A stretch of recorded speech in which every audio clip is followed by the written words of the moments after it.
Hello, everybody. Welcome into the Apples and Ginos Fantasy Hockey Podcast, the podcast you come to when you're finally ready to take fantasy hockey seriously. My name is Nibbelink. I'm the creator of Apples and Ginos, originator of the Zero G Draft Strategy. And in this episode, Blake and I are going to talk about some of the biggest hotshots and have-nots of the last couple of weeks. Let's get it.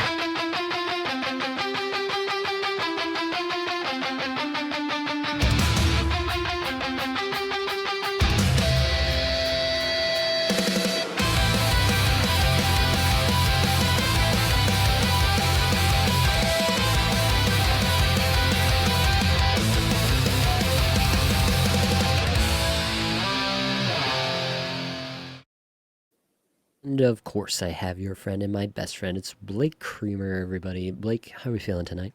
I'm doing okay, man. Yeah, I feel like things are good. It's I feel like we're kind of in the dog days of fantasy here. I think I said this last week, and it's like the weeks are just kind of melding together. I'm kind of in a bad stretch fantasy wise. I've had two kind of rough weeks where things aren't really going my way, injuries, and I don't know, man. It's when you put so much into one thing and then like just things that are out of your control sort of take over. It's like, come on, man, just give it to me. But I will say, Beckett Seneca, the man is amazing. All right, he's saving a matchup for me big time on a Sunday. He's a great Sunday savior.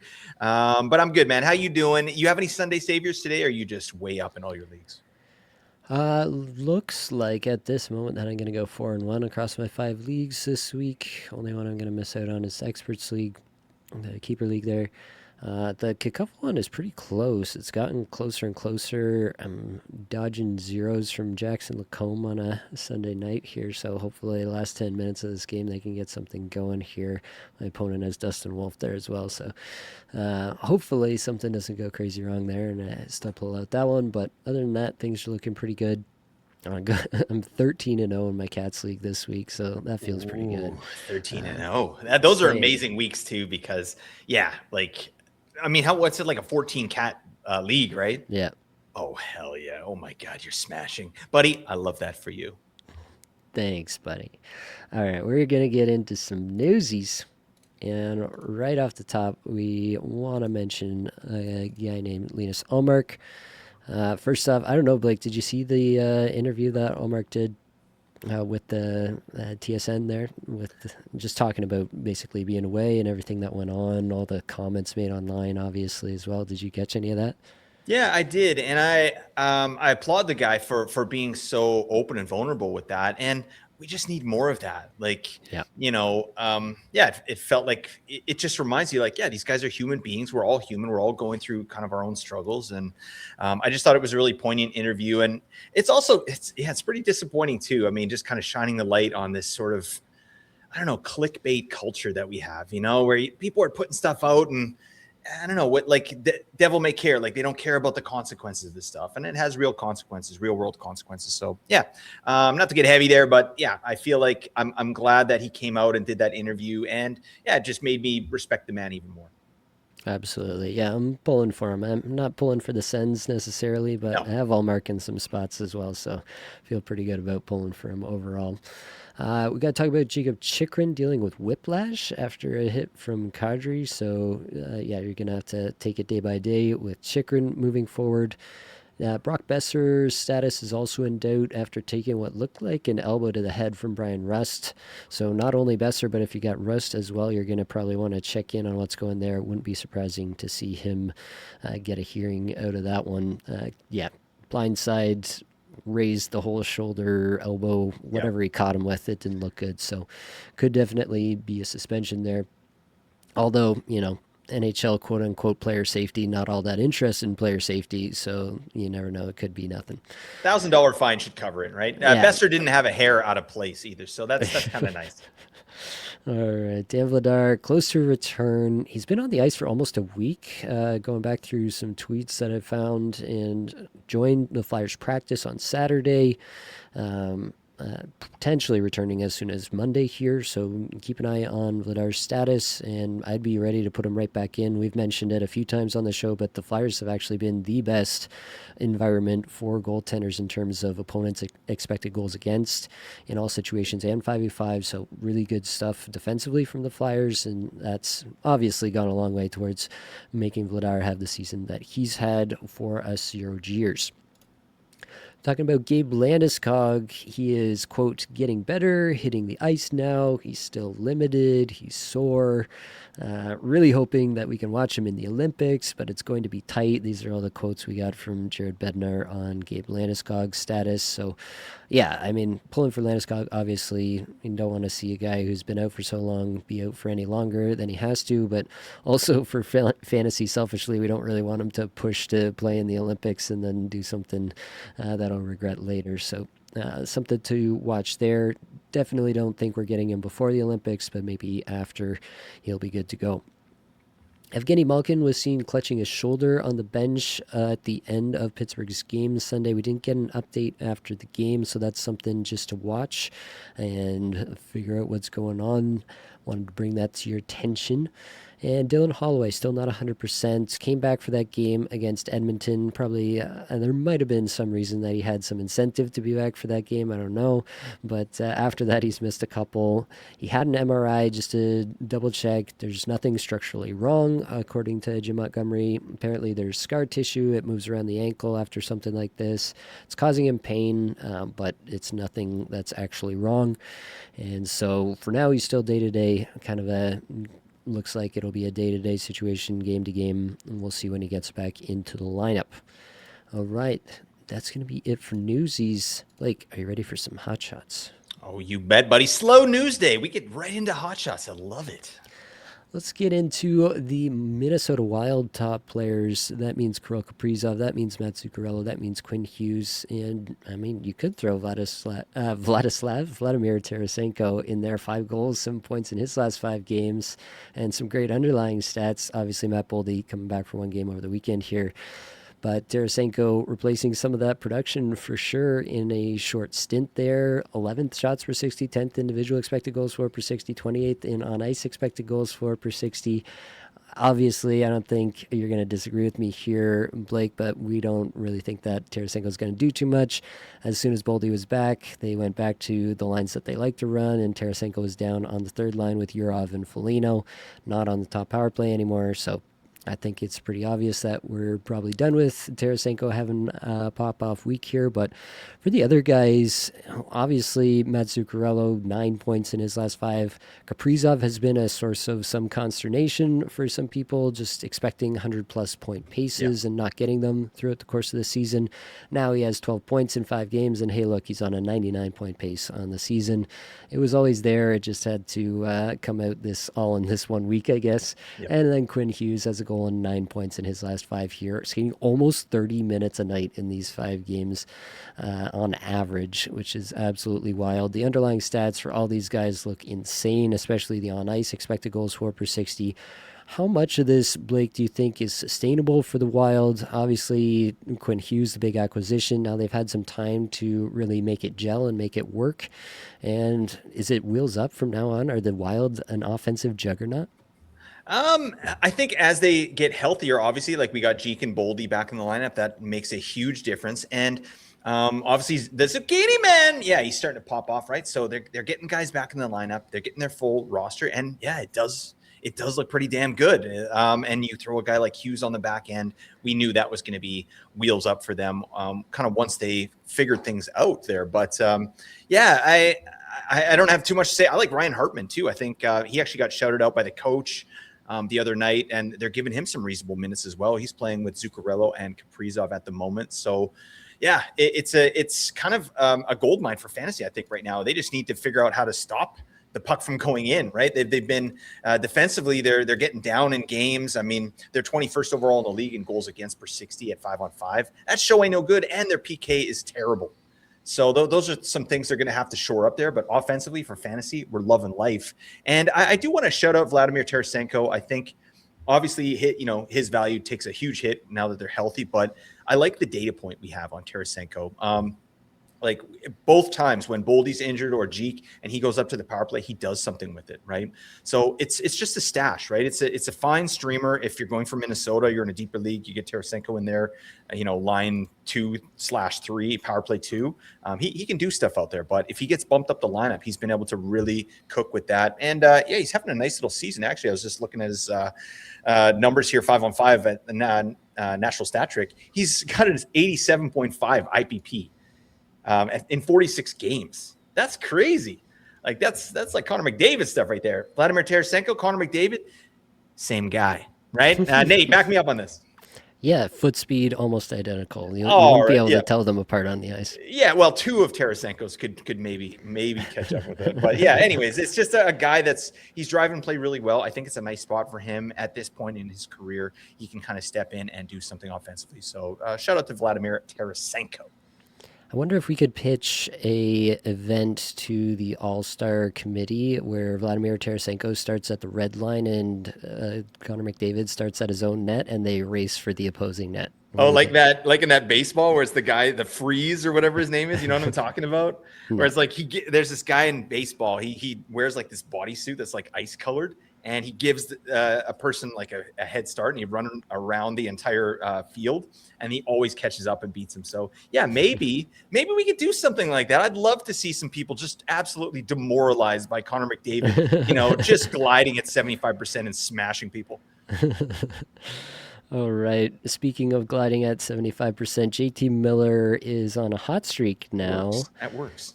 And 2 goals, 8 points in his last 5 games. You could throw in Mika Zibanejad here, 3 goals, 7 points for him, both over 21 minutes a night.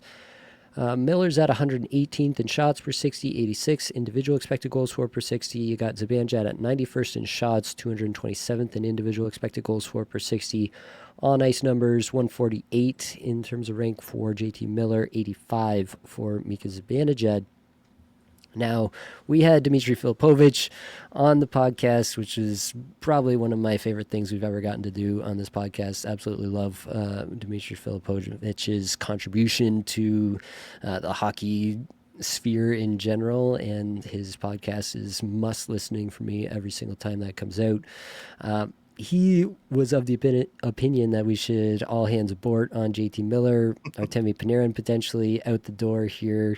I mean, I've been saying that I don't think they're going to find a suitor for Zibanejad at his age with his contract, 4 more years at $8.5 million. I don't think they're going to find a suitor for that contract that's going to be anything worthwhile. But Trocheck has had a lot of suitors already, it sounds like. So yeah, they could definitely lose a lot of talent here, and JT Miller could experience just some pretty bad environment. Even if he himself is like back to JT Miller of old, how much can he elevate an environment? And obviously, it's not exactly conclusive yet that he's back to JT Miller of old. So where do we land on JT Miller? I think Zibanejad at this point, like we expect him to take a downturn when Panarin leaves. I think a good chunk of Zibanejad's upturn this year has actually been playing with Panarin a whole lot more than he ever has in the past. Sure. They had been on opposite lines for much of the last 2 or 3 years, I think, at this point. And so I think that probably explains a pretty good chunk of Zibanejad's success this year. Not all of it. I think he has done some things better himself individually, but at least a solid amount of it. So I am pretty concerned about Zibanejad. But what about Miller, Blake?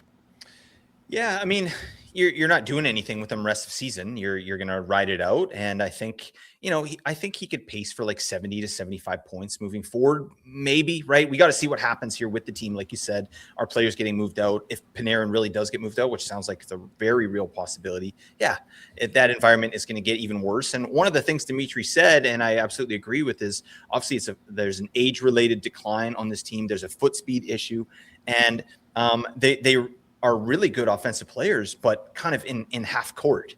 You know what I mean? And when you don't have a guy that's a play connector like Adam Fox on the back end, like it just gets even more. You're just skating in quicksand out there, and they've really had a hard time getting going at 5-on-5. And I don't really see that changing. I think when Adam Fox does get back, we'll get a little bump there. I think that should help improve the environment.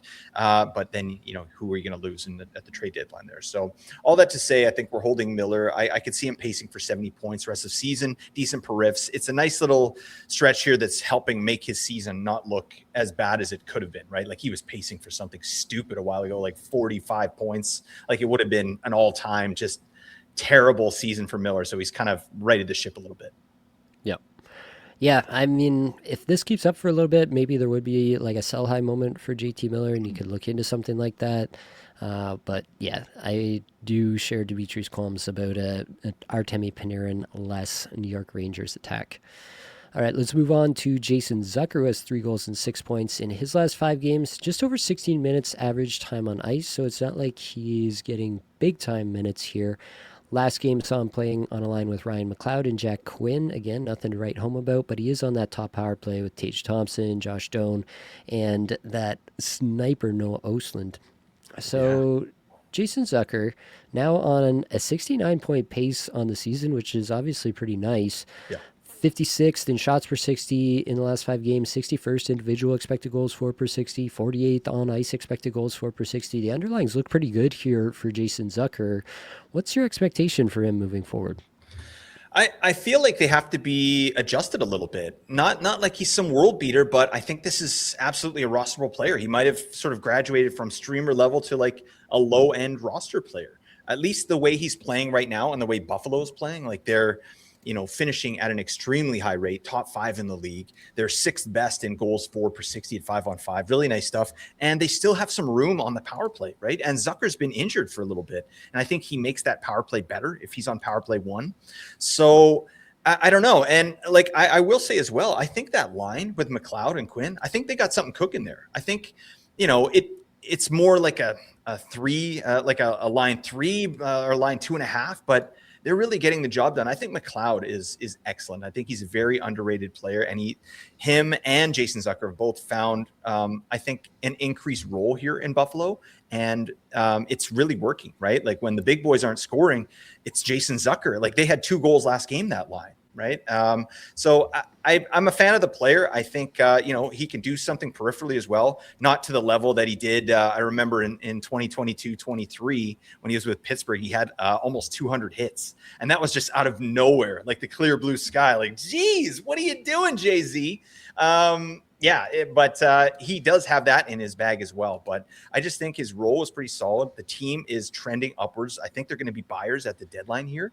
And so that's something to think about as well. Like if they go and acquire somebody, what happens to Jason Zucker? Like, he'll probably go back down to streamer level, and he is streamer level. He's like a streamer with benefits. But I'm into it. I think he needs to be on a roster currently while he's playing this well. Yeah, I think you look at the overall numbers on the season to get to the 69-point pace, you got to have a 75% IPP. You got to have him shooting 18.8%, 12.6 on ice shooting percentage, probably not that far off where he's going to live. He does have terrific underlying numbers on the year, though, as well. That's been consistent throughout the year. This is not just this recent stretch where he's had good underlying stuff. So that part, I think, is consistent, but definitely the pace that he's currently on, I think, is a little hot. I think more in that 55, maybe 60-point range if he stays a little hotter rest of season is possible. But I do think you're right on about that power play. I think he's probably the 3rd most important piece of that power play after Tage Thompson and Rasmus Dahlin. And so for my money, I would keep him there over anybody else. You saw it last year as well. He was literally like the best part of that power play last year, if you just go by the raw stats. So I think that Jason Zucker, pretty good player, and I think he's actually somebody you might want to hang on to even when you're thinking of him just as a streamer. So something to at least consider there with Zucker moving forward. Anthony Cirelli next up, 2 goals, 6 points in his last 5 games, just over 17 minutes average time on ice. 159th in individual expected goals for per 60, 176th in on ice expected goals for per 60. You look up at this point in the season, 46 games played for Anthony Cirelli, and he's on a 61-point pace. This comes after last year where he had 59 points in 80 games, and we were like, that's a great season for Cirelli. Probably not going to happen again, but what a great season for Anthony Cirelli. Good for him. And all of a sudden, here we are again, and he's playing at even strength a good chunk with Kucherov and Hagel in the last bit, not on the top power play. Where does that leave us with Sorelli moving forward? I was looking at him in one league where I picked him up, and I'm going to hang on to him for this Monday game here this week, but then after that, I'm looking at the rest of the week, and he's, Wednesday and then Sunday for the rest of the week, and do I hold for a couple of blank days in between the Wednesday and the Sunday? And yeah, it's just a tough guy to hold for a whole week, but then you look at the stats here, you look at the potential opportunity, and it's hard to walk away from. Where are you at with Sorelli, Blake? Yeah, it's a player that we have to think about a little bit, right? I've got him in one spot, and I'm not exactly looking to drop because, yeah, he's been cooking here. Obviously, the even strength deployment is really nice, but I just think he's a late bloomer too. Like I think he's really come into his own. Obviously, we're fantasy aside, he's an excellent NHL player, right? This is a guy that is a big part of the top six here in Tampa Bay, and Tampa Bay is one of the best teams in the league, right? And Sorelli is an amazing play connector. He's a defensive center, so helping break the puck out, right? And if he's playing with Kucherov, I mean, you're going to run into a bunch of second assists there.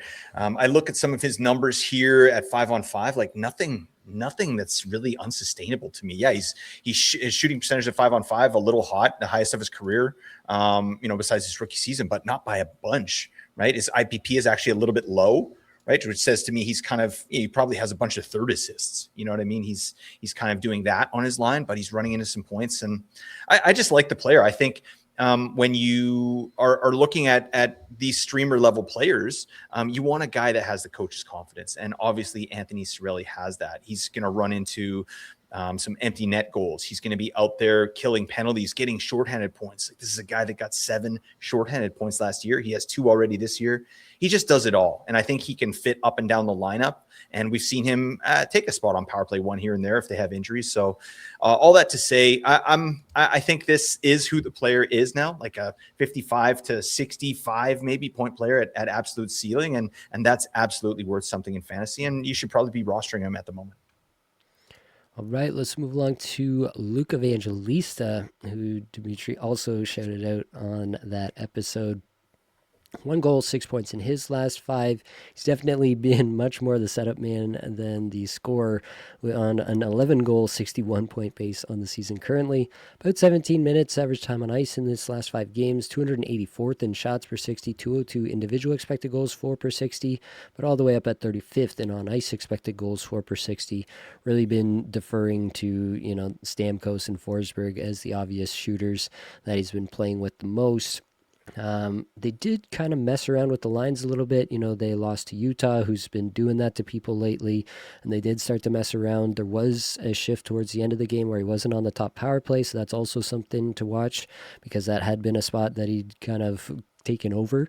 Yep. So a couple things to watch there with Evangelista for sure, but when you look at things at this point in the season, 50 games into the season for Evangelista, he sits at 102 in shots per 60. He sits at 70th in on-ice expected goals, 4 per 60.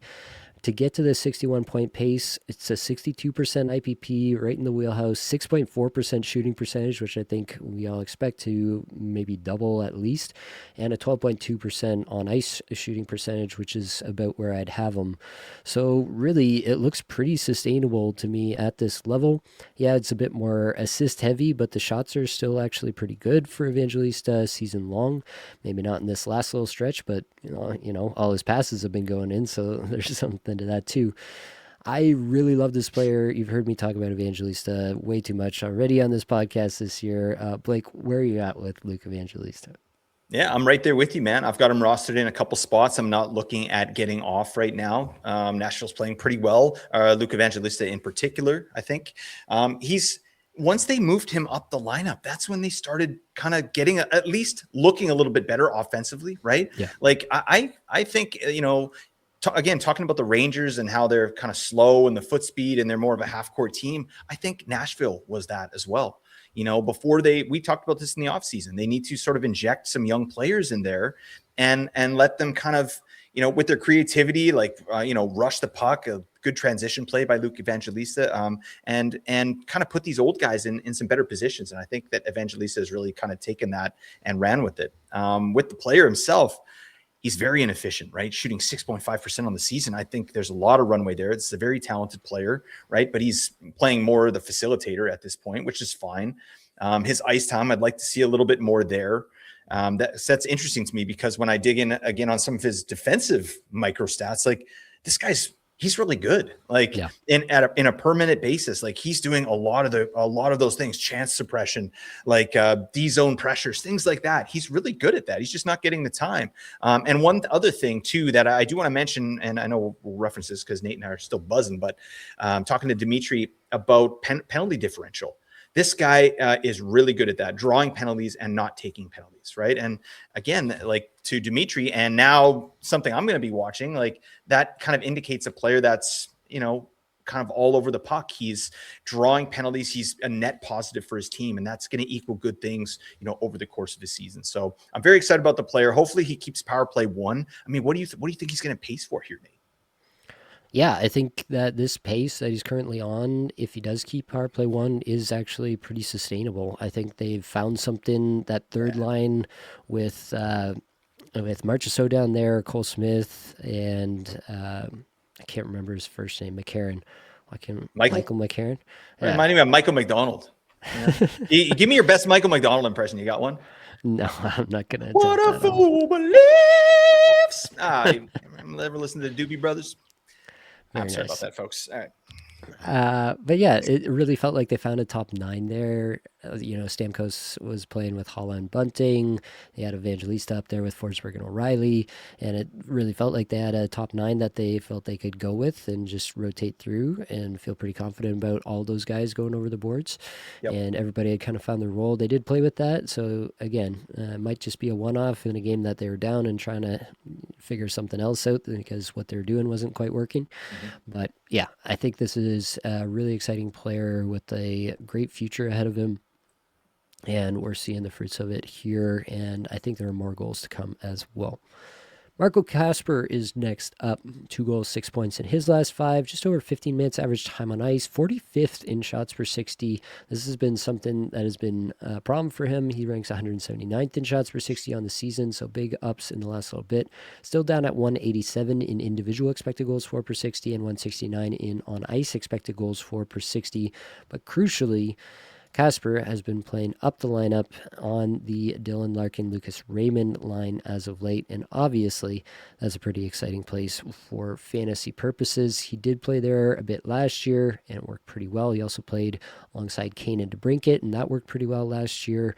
So this was a player that a lot of people were very, very excited about coming into this year, and the season has not gone well for him. He's on a 19-point pace on the season. Ew. But a bunch of these points, literally half of the points that he scored on the season in 52 games have come in the last 5 games here. And obviously a good chunk of that is due to playing with Larkin and Raymond. And we'll talk about that a little more in depth.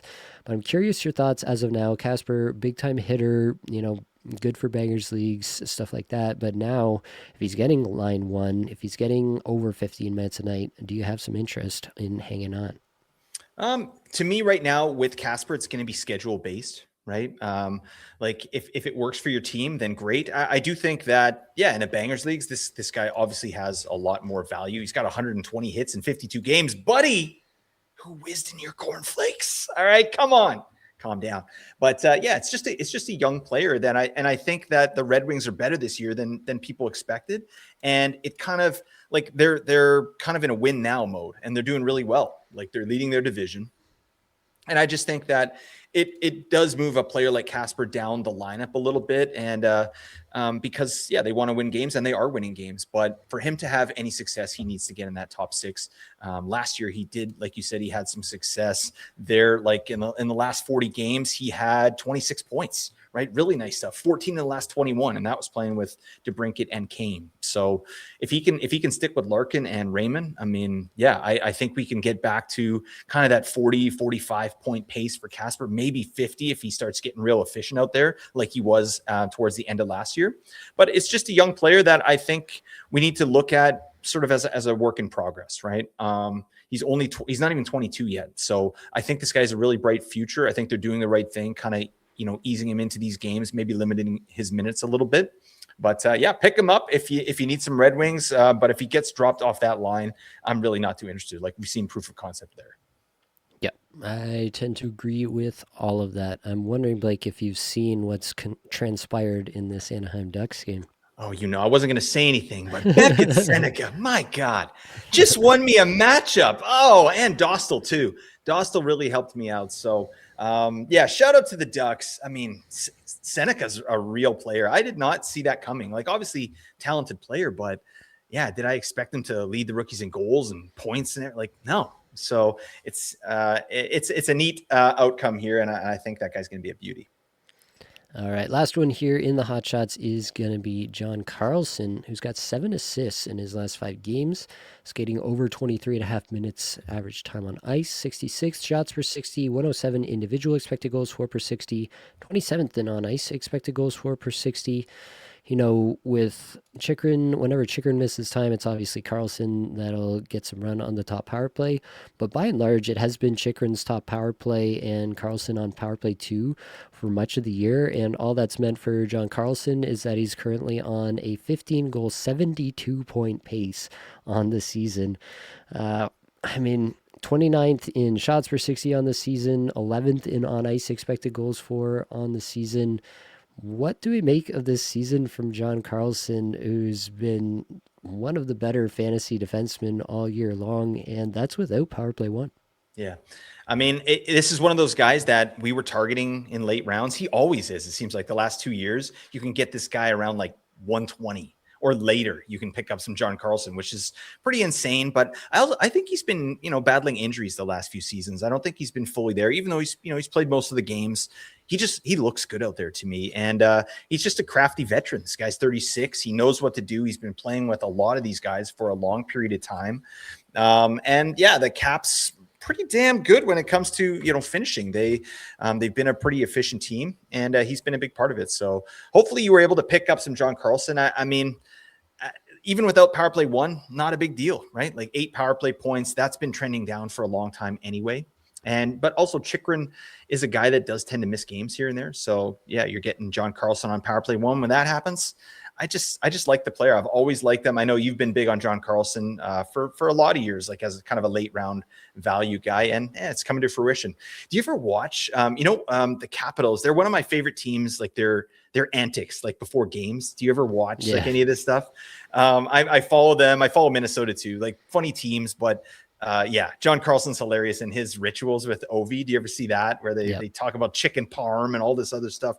They John Carlson always whacks Charlie Lindgren about as hard as he can, right in the ass.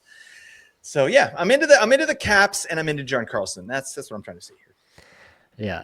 I think you have to assume that it's not going to continue at this 72-point pace rest of the season. 56% IPP is sky high, 13.1% on ace shooting percentage is sky high for a defenseman as well, especially one that's not on the top power play. So yeah, I expect it to regress, but also it's a 49-game sample at this point, and he's been doing the thing. It could just be that season for John Carlson. All right, that's it for Hot Shots. A little Patreon plug here for you. $2 a month gets you Apples Ginos Patron League eligibility. Put you on the wait list. We've been adding a few more managers in the past week here from the wait list. So the wait list is dwindling, and we need some people to fill it so that we can continue to get people into this league and get you a spot for next year all ahead of time. At the $8 a month level, you get that APL eligibility. You also get access to patron-only Discord channels and patron-only live shows. Will be one coming here in the end of January. Show notes, including weekly ad targets, including the show notes for this show that we're doing right here. And lastly, the Apples Ginos player evaluation tool. You can look at how Matvei Michkov's been doing over the last 5 games and see that his underlying stats are looking pretty hot in the last little bit here, at least at the individual level. Something we'll touch on a little bit more. A little teaser for the people in the Patreon plug, and that's how we like to do it. Isn't that right, Blake? Oh, again, I'm very aroused now. I don't know. There's something about your voice and that delivery just gets my engine revving. Anyways, carry on, Nathan. All right. Let's hit the hot... No, not the hot shots. The have-nots. I got you all flustered. That's fine. Yeah, you did. It happens to the best of us, especially to best friends. Just for Brad off the top here. one assist in his last five. Jack Hughes actually had a goal and an assist in this game today. Jesper Bratt still not quite doing the thing. Yeah. It's been a bit of a slog for Jesper Bratt all year long, and it's a little bit hard to figure out why. He is definitely up there in the unluckiest player of the year awards. Maybe we should have an end of season Yeah. awards ceremony and we can crown the unluckiest player of the year. But Jesper Bratt would definitely be in contention. Thing is, he's not really helping himself either. 391st in shots per 60, 391st in individual expected goals for per 60 over the last 5 games. Yeah. And it's not like he's not getting, he's playing with Hughes. He's playing on the top power play unit. None of that has really changed at any point in this stretch. And it's still just not happening for him whatsoever. This kind of looks like a player who's either A, dealing with something, or B, just completely demoralized and can't figure out what's going wrong for him. And that's a tough place to be. The underlying stats obviously suggest a huge positive regression. He's under 10% shooting, way under 10% on ice shooting percentage, which is insane given his talent and the talent around him.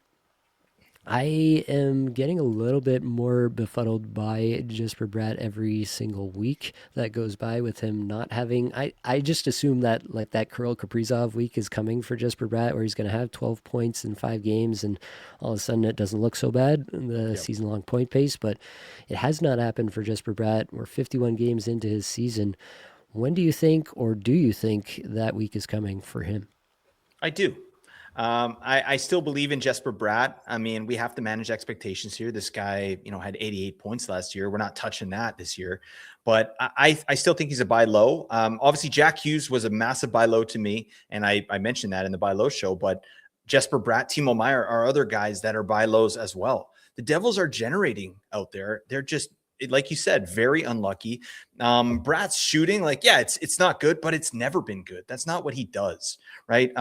He doesn't shoot, and now he's not as efficient as he's been in the past, right? Which isn't even very efficient, right? He needs to be facilitating goals for guys like Jack Hughes. And again, going back to the episode we talked about with Dimitri, like, who are they playing with? Like, yeah, you're playing with Jack Hughes. So Jack Hughes, Jesper Bratt together, but who's that third? They haven't really found a player up there that makes sense for what Bratt and Hughes bring to the table. And then Jack Hughes has had a really inefficient year as well. So that means Jesper Bratt's on ice shooting percentage is down as well. So all that to say, I still believe this to be one of the best transition players in the league, him and Jack Hughes. I think they do that so well. I mean, digging in on his all three zone stuff, he's over last year, he's entering the zone a lot more. That leads to scoring chances a lot more in Corey's track data. So he's still generating a ton out there. He's generating shot assists, chance assists at a better level than he did last year. So it's just unlucky. And also I think vibes, New Jersey vibes have been pretty brutal to see. And you can tell, like, again, I look back at the Jack Hughes injury and what the hell was that about? What the hell was that about? And why didn't we hear anything about it? And then, Quinn Hughes not going there, like, obviously there's some things. You got Sheldon Keefe out there, that grumpy old dinosaur, like, not really pumping the vibes. I just think, yeah, this team though is starting to go a little bit. I think they're putting some, wins where they're winning 2-1 or 3-2 or things like that. And then the vibes are starting to get a little bit better. So I do like Jesper Bratt, and it's a guy I'd be targeting. And I think you could get him for not very much because people are pissed. Yeah, I do think he is a buy low. I'm tempering some expectations just based on the way the season has gone so Yep. far. Based on, Luke Hughes' injury doesn't help their offensive output either. There are Yep. definitely some reasons to be cautious and not just buy Jesper Bratt as if he's going to be an 88-point player rest of season. That's definitely within the range of outcomes here, but it's not the one I'd put all my chips in on at this moment. But I do think, yeah, like 59-point pace, he should be doing much better than that just based on deployment alone, basically. Mm-hmm. Yeah, even if he isn't 100% or whatever else is going on between his ears, anything should Yep. be going better than it has so far. Quentin Byfield next up, just one goal in his last 5 games, 21 minutes of average time on ice, 299th shots per 60, 277 individual expected goals for per 60, 226th in on ice expected goals for per 60. He is on a 47-point pace on the season. It has been a season to forget for Quinton Byfield, now playing on a line with Joel Armia and Trevor Moore, not on the top power play. Is there any hope for Quinton Byfield in the year of our Lord 2026?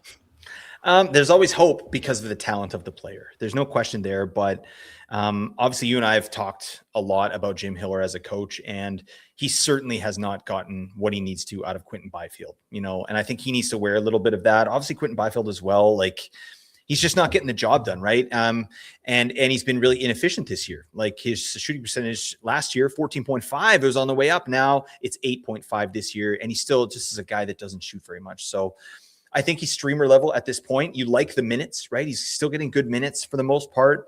Power play here and there, but I think at this point we're treating Byfield like a streamer. Yeah, I think he's definitely just streamer level at this point.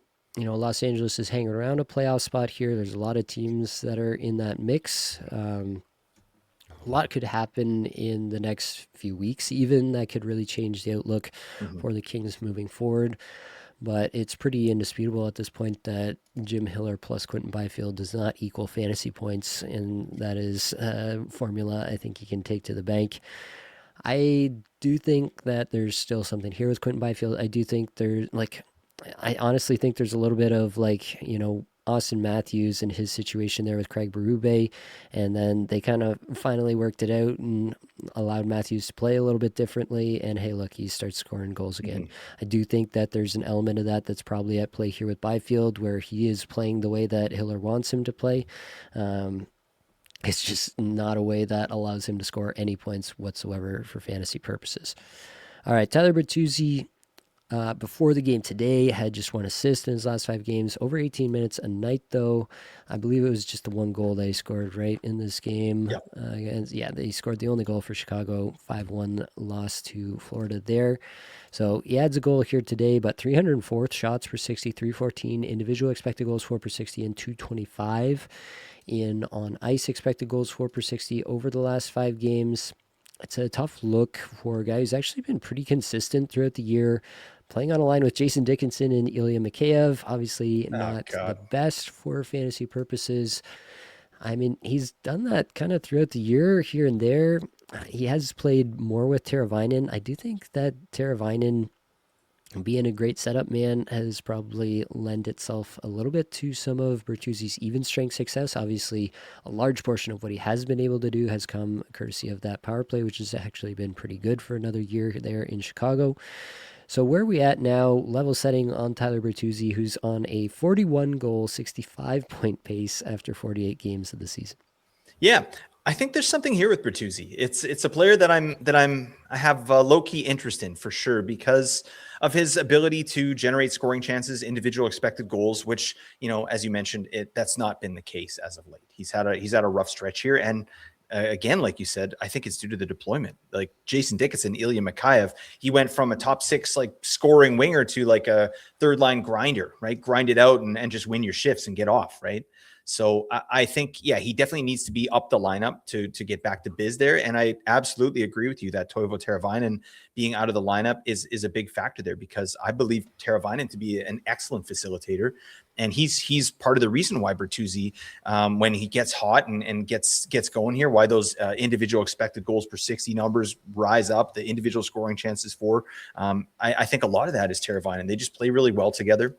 So, and now you got Frank Nazar back in the mix there in Chicago, so that changes the complexion of the team a little bit. I don't think you have to hold on to Tyler Bertuzzi at this point. Like you can drop him. I don't think he's a must hold, but I think that's a player that can potentially get back to biz here. 65-point pace, maybe. I think it's probably closer to 55 to 60, but I think that'll absolutely play for fantasy, especially if that power play keeps going. Yeah. Tend to agree with all of that there. I don't think he's a 41-goal scorer, but I do think he can hit 30 to 35 in this current setup. Probably needs to play at least with Frank Nazar, if not Connor Bedard, in terms of the center, and would love to see Teravainen back to start setting him up a little bit more as well at even strength. Oh, yeah. Let's move along to Matt Duchene. Just a goal in his last 5. Has been playing 18 minutes a night here for the Dallas Stars as of late, so the minutes have not been the major concern. Obviously not getting on that top power play anytime soon with how well it's been going, but he is playing with Wyatt Johnston at even strength in the last game here. Also Sam Steele, so that's not the ideal third piece of that line, but you'll take it. It's the second most minutes of any of the forward lines there.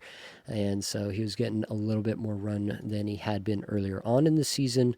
That being said, 268th in shots per 60, 153 individual expected goals for per 60, 144 in on ice expected goals for per 60. We've mentioned it before, but really a lot of the success of the Dallas players has come through the power play. Maybe Jason Robertson kind of the only exception to that rule. The other guys have really gotten it done by and large through the power play and how good that it's been. And so for Matt Duchene not being a piece of that top power play, it really does place a pretty big damper on his ability to score points just because the even strength situation has not been very conducive for fantasy output. Do you see it getting better? Obviously 18 minutes a night playing with some decent players, that means something, but does it mean anything for fantasy purposes moving forward? Yeah, for sure. I mean, we just have to take notice. This is an offensive player who, if he's playing with other offensive players, I think, that 1 + 1 = 2. We should see some increased production here for Duchene. But one of the things that I see happening with this Dallas Stars team is that loss of that second/third line, which was Tyler Seguin, Mason Marchment, and Matt Duchene, and how effective they were at 5-on-5, and the space they created and the chemistry that they had together. That was a really good line. That was kind of a perfectly constructed line.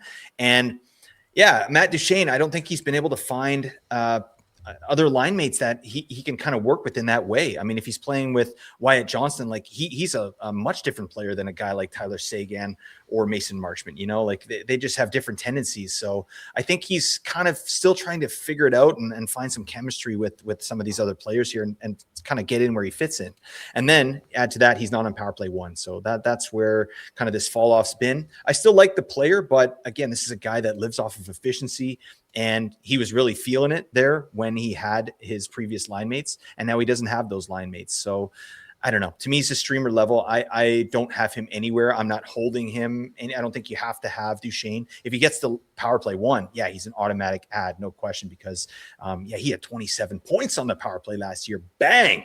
He does that. But right now he's got 2 power play points in 27 games, and that show ain't no good. Plus his ice time is down. So I think he's fading off into the sunset here. I think hopefully Dallas maybe makes an ad here at the deadline and someone that can maybe play with Duchene, or he can get back to that sort of second to third line role where he's not like, he can kind of just relax a little bit and just get the biz.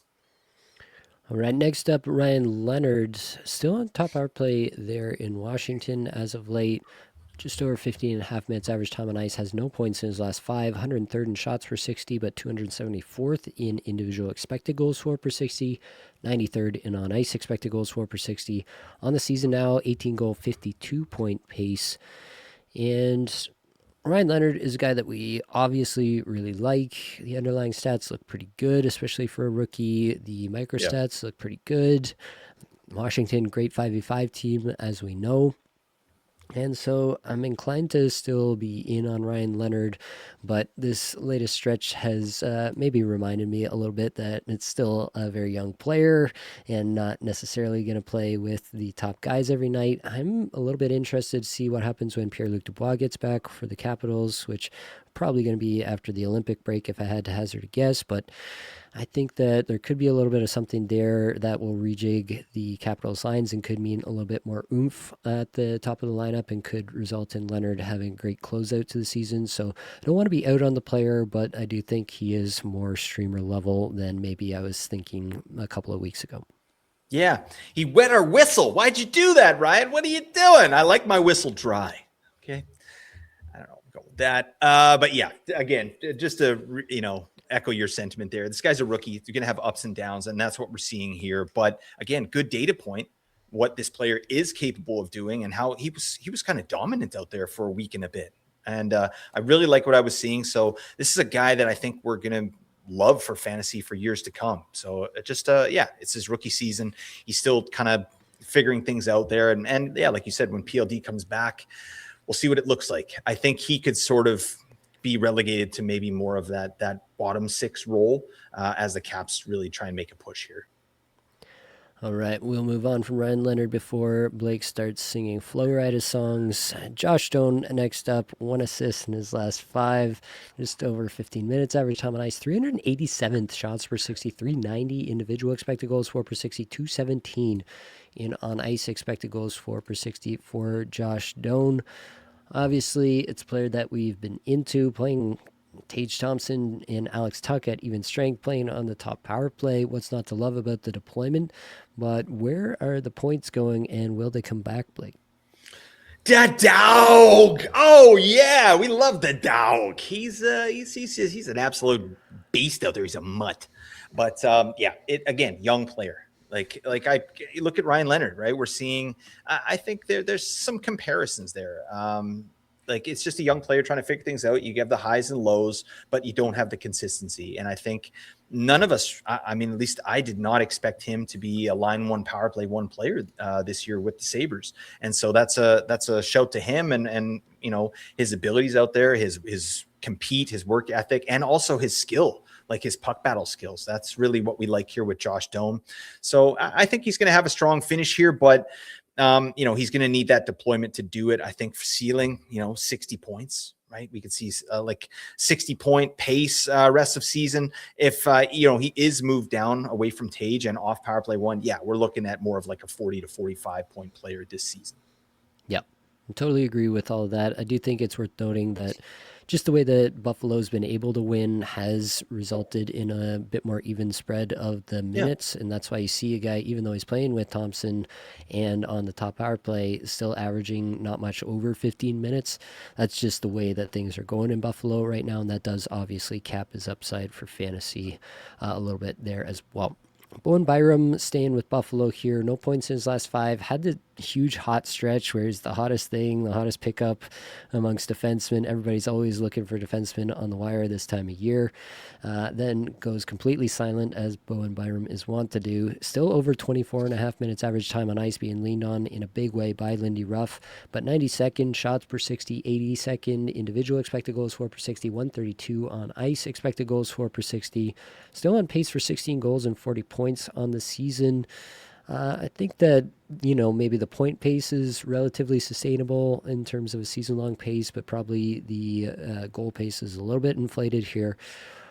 That's kind of where I'm landing. He's more of a streamer-level defenseman for me. Do you think he's worth hanging on to after a cold stretch here? Yeah, I think you could drop him pretty easily. Definitely a streamer level. If you're in a deeper league, though, this is a guy that I think is a fine 4th or 5th defenseman for your team because of the time on ice, right? I love to see that with Bowen Byram. And again, another young player. He's not even 25 yet. And now he's starting to get, like, this is the most consistent ice time that I've seen him have, really. And it's Buffalo's been a good landing spot for him, and it's nice to see Lindy Ruff, you know, kind of recognizing that. So I do still think this is a player that can do a lot for fantasy. I think it's pretty easy. He's going to get a career high in goals this year, which is really nice. So obviously double-digit goal threat with Bowen Byram. And I just like the player. We've been in on this player before and been burned by this player before, but I think he's found a home here in Buffalo. And I think, you know, you can drop him, but he'll probably make his way back onto your roster at some point here. All right, that's going to do it for Have Nots. If we didn't talk about a player that you wanted to hear about, make sure you join me for Monday's 8:30 p.m. EST live stream of Puzzling Players. I'll be taking live questions there, and you can ask away. But we got to get over to a segment we call The Environment. And in this case, we're going to be talking about third wheels on lines and what the best third wheel might be, who might be, you know, totally dependent on being on a certain line for all of their fantasy production. So obviously at the top we had to talk about Nate McKinnon and Martin Necas and who has been third wheeling on that line, because lately it's been Victor Olofsson, and that's obviously something that people are going to take note of for fantasy purposes. Olofsson has been playing top line and top power play in the last little bit here. And I mean, I don't know about you, but if you look at the best team in the league and you see that the guy is suddenly on line one and power play one, that might be something you want to look at.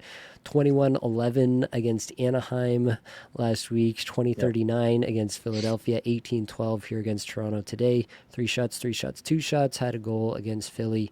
You know, it's not like he's had the most insane results here, but Victor Olofsson has, done something here, as you'd expect that he would, playing alongside two all-world caliber players in McKinnon and Necas.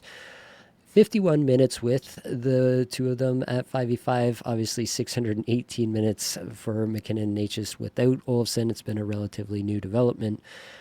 Just going to use, scoring chances 4 per 60 as a comparative metric here. It's not the be-all, end-all. There's definitely a lot deeper analysis you could do, but just to give us an idea of where these third wheels sit against each other and against the other players on their team. So for Olofsson, that line, when it's been together with McKinnon and Necas, has a 26 scoring chances 4 per 60 with Olofsson on it, and 42 scoring chances 4 per 60 without. So it's pretty clear that Olofsson is the passenger on that line. It's a small sample for sure, 51 minutes, not a huge sample. You don't need to, read everything into that, but it is something that it's that big of a gap to me. Without either of them, so when Olofsson has been away from both of them, he's played 439 minutes at even strength with a 31 scoring chances 4 per 60. So he's actually gotten more on ice scoring chances 4 per 60 away from McKinnon and Necas than he has with them, which is kind of interesting as well. Might just be a bit of a weird, stylistic setup with them. McKinnon is obviously a guy with the puck on his stick. Necas is a guy with the puck on his stick. Olofsson's like a setup and shoot guy, whereas McKinnon and Necas want to create off the rush a little bit more, I think. And so maybe there's a little bit of stylistic issues there, but something to consider there. Artturi Lehkonen has been the guy who's been there the most, 462 minutes with them, 208 minutes for McKinnon Necas without Lehkonen on the line, 42 scoring chances 4 per 60 with Lehkonen on the line, and 37.5 scoring chances 4 per 60 without. When Lehkonen's been away from Necas and McKinnon, he has only 30 scoring chances 4 per 60. So big drop off for Lehkonen away from McKinnon Necas. Again, I don't think I'm announcing anything groundbreaking to the world here, but a pretty clear drop-off for Lehkonen away from them, but also a decent little drop-off for McKinnon Necas with Lehkonen not on that line, and that's not nothing to me. The other one I want to shout out here, Gabriel Landeskog, obviously injured at the moment, but he did play 94 minutes with McKinnon and Necas, 576 minutes for them without him.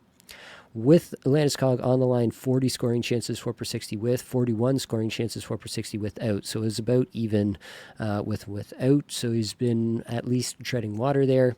When he's away from them, he's at 36 scoring chances 4 per 60. So he does take a bit of a dip, but actually not that much. And that's a credit to Landeskog in my mind. I'll stop there on this one, Blake, because I want to get your input. What do you think of this? Who do you think is the best fit? What do you think that Jared Bednar is thinking when he's evaluating who to put on this top line? I love this. This is something I'm super interested in. I've talked about with Corey Schneider when I've had him on the show, just construction of a line. And there's a bunch of factors here. I think the obvious answer is Lehkonen is probably the best fit on that line. Right. And, the metrics kind of show that here. He's generating the most scoring chances for, but I really think they put Victor Olofsson up on the top line there because Ross Colton is out and because Landeskog is out, and they need some juice on that second line. Right. So they get they take Lehkonen, put him with Brock Nelson and Valery Nichushkin. Lo and behold, Brock Nelson Hattie. Okay, he got a hat trick today. So I think it's more about spreading out the kind of the talent on the roster than it is about making the best line. I think the best pure line would be get Lehkonen out there. It really works. These guys have massive games together, and Lehkonen doesn't always, factor in on the scoring, which is interesting, right? But he's kind of a setup and shoot kind of guy as well. But I think he has a hell of a lot better defensive chops than a guy like Victor Olofsson. So he's really helpful in that way. But yeah, I mean, I think if everybody's healthy, I think you get Lehkonen on there. You get Landeskog on the second line with Nelson and Nuke. And then Olofsson can, get in where he fits in. Maybe he gets a little power play 2, bottom 6. I think that's sort of how I'm seeing it there. I did want to shout out Ross Colton has played, you know, tons and tons of minutes Of course. with McKinnon and H. Just 46 scoring chances, 4 per 60 with that line together, and McKinnon and H's 41 scoring chances, 4 per 60 without. So obviously the correct answer here is D, none of the above, Ross Colton. Yep, that makes sense. Yeah, that's what we should be going with. Let's move along to Columbus, where you got Adam Fantilli and Kirill Marchenko, who played a ton together this year and have continued together, with Rick Bowness taking the reins behind the bench there. Dmitry Voronkov has been their most consistent line mate, but still not, all the minutes, 220 minutes with Voronkov on the line and 235 minutes without him. They're at 31 scoring chances, 4 per 60 with him, 30 scoring chances, 4 per 60 without. So it's pretty close there. For Voronkov's part, without either of them on his line, he's at 176 minutes and 29 scoring chances, 4 per 60. So he takes a bit of a hit, but not maybe as much as you might think when he's away from those two. Boone Jenner has played 37 minutes with Fantilli and Marchenko, 31 scoring chances, 4 per 60 with him, 31 scoring chances, 4 per 60 without him, so not a big deal. What's interesting there is Jenner is actually better away from them at 34 scoring chances, 4 per 60 in 286 minutes, so a little bit of something there. Small sample for sure, but something there. Cole Sillinger has played 60 minutes with those two, 32 scoring chances, 4 per 60 with him on the line and 31 without, which is pretty interesting. Without either of them on his line, his scoring chances, 4 per 60, goes pretty far down to 27, 511 minutes away from him. And lastly, Mason Marchment, who's obviously been getting a bit of run there since being acquired. 102 minutes with them so far. They've played 353 minutes without him. 30 scoring chances, 4 per 60 with him there, 31 without. Without either of them, he's only played 10 minutes, and he's got 53 scoring chances, 4 per 60 without either of them. So I'm not placing too much weight on a 10-minute sample for sure, but it is interesting to see that they seem to do it regardless of who's on that line. But I do think that, over the course of time with a bigger sample on each of these players, you would see that it's a pretty clear win for any of them to be placed on that line. That's why I'm into Mason Marchment moving forward. So, yeah, that's where I'm at with this current situation. I think it's possible Voronkov gets back up there because he has had some chemistry with Marchenko in particular, but also Fantilli maybe to a lesser extent. So that's something I'm watching. I like Marchment. I picked him for the head-to-head streamer deathmatch this week, and he's not going to let me down. Absolutely, buddy. Another hat trick. I think Marchment is great. He's an excellent addition here to Columbus, and I think he's the guy I would go with. Honestly, I think one of the reasons that Rick Bowness took Voronkov off that top line, I think, is kind of the defensive shortcomings, right? When those three players are together, yeah, offense is good and the finishing is really good, but chance suppression takes a real hit, right? None of these guys are kind of offensively minded, and no one's really manning the shop. You know what I mean? Whereas you get a guy like Mason Marchment in here, he does that at a better clip, right? He has a better defensive chops, in my opinion. So I think because of that, they'll probably Rick Bowness feels pretty comfortable trotting Mason Marchment out there for big minutes. But I think, Voronkov's he's going to have to sort of prove himself to Rick Bowness. I saw he's got moved down to the fourth line there, but Rick Bowness did talk about Voronkov playing really well in that role, and he was going to move him back up the lineup. But I think Boone Jenner sort of can kind of play wherever. He's kind of a Swiss Army knife. Cole Sillinger, I'm not too interested there. So I think Mason Marchment is the best fit, and I think that's how they're going to go moving forward here. Right, last one, Dylan Larkin and Lucas Raymond, obviously dynamic duo there for the Red Wings. Their most consistent line mate this year has been Emmett Finney, 405 minutes with him and only 164 minutes without him.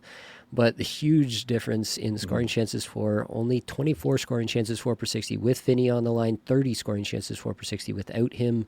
For Finney's part, without either of them on his line, he's played 155 minutes and only 25 scoring chances, 4 per 60 away from them. So it's pretty clear that they were carrying Finney when he was kind of hot early on and scoring some goals. Kind of predictably, that went away rather quickly. Alex DeBrincat was the next highest in terms of minutes with, and I think that's an interesting look. 73 minutes with him, 496 minutes without him, 35 scoring chances for per 60 with him, 25 without. So this is obviously driving up the number in a big way. For Alex DeBrincat's part, 587 minutes away from those two with 27 scoring chances for per 60 only there. So obviously, you put your three best offensive players together, and lo and behold, it really works, and they produce scoring chances at a really high rate. Who would have known? I think that just the Red Wings are in a spot where they can't really afford to load up the top line that way, and they probably won't do that very much moving forward, but it is just kind of exactly what you would expect to see when DeBrink gets back up there. And lastly here, Marco Kasper, 59 minutes with, 509 minutes without, 22 scoring chances for per 60 with, and 27 without. For his part, without either of them on his line, 461 minutes, 27 scoring chances for per 60. So the scoring chances haven't been there, but as we mentioned, Marco Kasper has been putting up points. It is a pretty small sample, so I'm willing to let it ride for a little bit, especially given what we saw from Marco Kasper last year. But, I'm definitely looking at this data and not holding my breath that the Casper experiment is going to be a long-term success. Where are you at with this? Who do you think is the best fit on the Larkin-Raymond line, Blake? Yep. DeBrincat's clearly the best fit. There's no question there. But I mean, they're saving that for we're down a goal. We need to load up a line, or if offense gets stale, you can toss those players out there and they can get the biz. But I like Kasper there. I know it's a small sample size, but I feel like that's sort of, again, spreading out the offense. Putting Kasper up there allows, Andrew Kopp, who's been playing better. He plays with Alex DeBrincat and Kane. And then you get Emmett Finney kind of in a more comfortable role, like a third line kind of shutdown with JT Compher there and JVR, with a little bit of offensive juice. And I just think it makes sense roster wise. And yeah, you mentioned the scoring chances being lower with Marco Kasper there. Again, only 59 minutes recorded of that. I think that, this is a player that has massively underachieved this year. And if he gets a little bit of a bigger role, I could see those numbers climbing up just based on the skill that he's playing with. Like Larkin has been unbelievable this year. Lucas Raymond, we know what he's capable of. Amazing power play performer, very slick. So I think Kasper makes the most sense for me. And I'd like to see them do that moving forward. Right, let's move along to the segment called Under the Hood, where we're going to talk about Matvei Michkov. Oh, yeah. Famously, at the beginning of the season, I did an episode called Players Who Might Hit 100 Points this year, and Michkov may or may not have been featured. We were going to take that out of the feed, Nate. Damn it. What are you doing? You're blowing us up. Right alongside Macklin Celebrini, which is a little pat on the back. So, the yin and the yang of it all, I guess, is what we'll say. But Michkov over the last 10 games, 14.45 average time on ice, has 3 goals and 5 points. He ranks 18th in shots per 60 at 10.6, 13th in individual scoring chances for per 60 at 13.0, and 45th in on-ice scoring chances for per 60. And in the last 5 games here, under 14 minutes average time on ice, 3 goals, 1 assist, 3rd in shots per 60, 53rd individual expected goals for per 60, down at 179th in on ice expected goals for per 60. On the season, it's a 20-goal, 45-point pace, 64% IPP, 11.7% shooting percentage, 11% on ice shooting percentage. Obviously, this season has not gone well for Matvei Michkov in terms of the point scoring, in terms of the fantasy output. I just basically wanted to take this space to remind everyone that Matvei Michkov is immensely offensively talented, that, Rick Tocchet may be his coach for the next 5 years, but there will be a point in time at which Matvei Michkov will be fully unleashed upon the world, and I do think that he still has 100-point capability in there somewhere. We just may need to wait for a different coach to completely unleash it, or he may, quote-unquote, learn his lessons and lick the boots or whatever he needs to do to get a little bit more ice time here, and we may see it under Rick Tocchet as well. But I just wanted to remind everyone, Matvei Michkov, very good at hockey. Yeah, he's a stud. I do want to mention as well, like something I just looked up here, his penalty differential, really bad. And I think that's a part of this. You know what I mean? Like we say, like it's the coaching, right? But this guy's out here, he's taken 21 minors. He's only drawn 10 penalties, right? So he's in the red there in terms of like the penalties drawn versus penalties taken. So yeah, I think if he can shore that up a little bit, I think a guy like Svechnikov, he reminds me of that a little bit too, right? Like just stop being a dingus out there. Just make sure you're on the ice so you can actually do stuff, because obviously the skill level is next world. All right. Let's finish it off here with a recap of the head-to-head streamer deathmatch. Obviously, Blake took Matt Zuccarello. He scored 33.85 APL points. I think this is the best streamer of the week of all time. Yeah, Matt Zuccarello is still criminal that he's rostered as lowly as he is. I took Andre Burakovsky, and he missed a game and didn't do anything in the games they did play, so that was super fun for me. I still lead 8-6-1 on the season. Next week, Blake's got Andrei Kuzmenko, and I've got Mason Marchment, so we'll have to see how that goes. Well, if you made it this far, you should probably click the link in the description, join the Discord community, come talk shop with 2,000 plus other fantasy managers. Like, rate, review, subscribe, comment. Any and all of that really does help us out, but that is going to be all that we've got for this episode. So hopefully it brought you some value, helped you get a little bit better at fantasy hockey today. All the advanced stats you heard today came from Natural Stat Trick and 18 Skaters. Many thanks to Matt Creamer for supplying music for the podcast. That's it, folks. Much love.